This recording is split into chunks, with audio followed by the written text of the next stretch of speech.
Diffuser.fm and Grand Rapids Rock Alternative 97.9 GRD. I'm at Lollapalooza once again. Day 3. Things are about to wrap up tonight. I'm excited about the Cure. I'm also excited about Tegan and Sara, and I have Sara with me right now. How are What's you? up? I'm good. Now, last night you were at Osheaga. Yes. And I watched this morning the video of you and Tegan doing Same Love with Macklemore. That gave me goosebumps. Oh, thank you. Whose idea was that? You know, they approached us a couple weeks ago. They said that Molly Lambert wasn't going to be at the festival. And we love Molly. We think that she's so amazing in that song. So we were a little nervous, but they asked us, because we were doing our own show at Osheaga. They asked us if we'd guest on the set, and we did, and it was amazing. Yeah, it just seemed like the crowd went. The crowd was crazy. And so it seems like with Canada's. You guys are obviously from Canada. A lot more progressive on the Same-Sex Marriage Equality Act than even the states. 2005. I think they passed the civil marriage. Yeah, I think the big thing about Canada, not to. I'm sort of playing devil's advocate for the U.S., but, Canada's a much smaller country, talking about less than 40 million people. It's easier to govern, and I think it's also easier socially to make change. Things move a little quicker when you're dealing with a smaller group of people.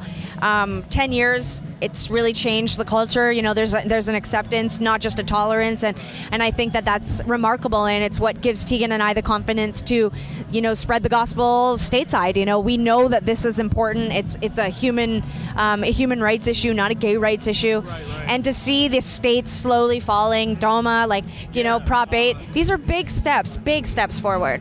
Yeah.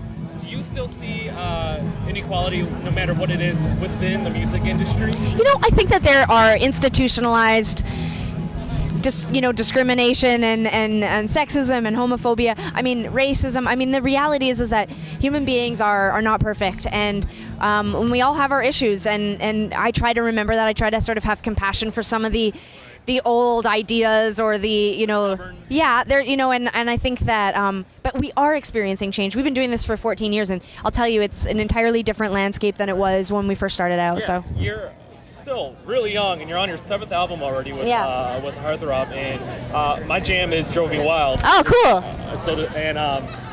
With the success, congrats on Closer crossing over to pop radio. So it just seemed like it was a long-term plan, because you guys always said that you were into pop music and that you never really denied that you weren't going to go in that direction.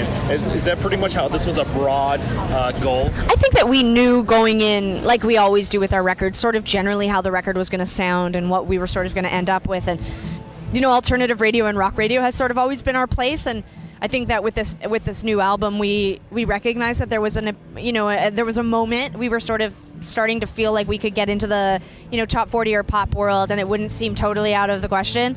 So we went down that path. So there certainly is a premeditated nature to what we do, because you have to plan, you have to sort of have a process. But the music itself is fully in line with what we're listening to and what we're excited about right now, and to have that be heard on Top 40 radio is sort of like mind-blowing. It's cool. Right. The first time I saw you guys was October 2005 at the Majestic Theater in Detroit, and obviously you were promoting So Jealous, yeah. And it's just the crowd now, at that time, and the crowd now, do you notice it's a vast difference? 2005 was a really, really big year for us in terms of seeing our audience go from being a very cult, small audience to being we were in Rolling Stone, the White Stripes covered one of our songs. Yeah. That was the first year we did Coachella. We did Lollapalooza. So we had started to see our project sort of cross over a little bit into, maybe more like the music industry at large started to recognize that the project existed, and then we saw that represented in the in the diversity of the audience.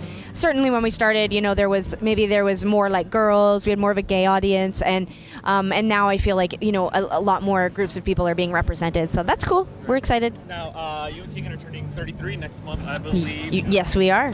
So what's the biggest difference between being in your 30s, early 30s, and when you're in your 20s? So much of my experience and my confidence as an adult now in my 30s has come through the music industry, and I think the longer you're in it and the more people you meet, 10 years ago we would have walked through here and not known anybody, and not, and we've just, these are our coworkers now in a weird way. It's we've done all of these stations, we've done all of these TV stations, we've played these festivals, we know the bands, so you just, I don't feel as nervous. I feel like this is we're in the place where we belong now, and that allows me to be a more confident person. So Sarah, thank you so much. Thanks. Sarah, Heartthrob out now. Make sure to pick it up. I picked it up from Amazon, so make sure you do the same thing. Thank you. It's Dave Kim for Diffuser.fm and 97.9 GRD.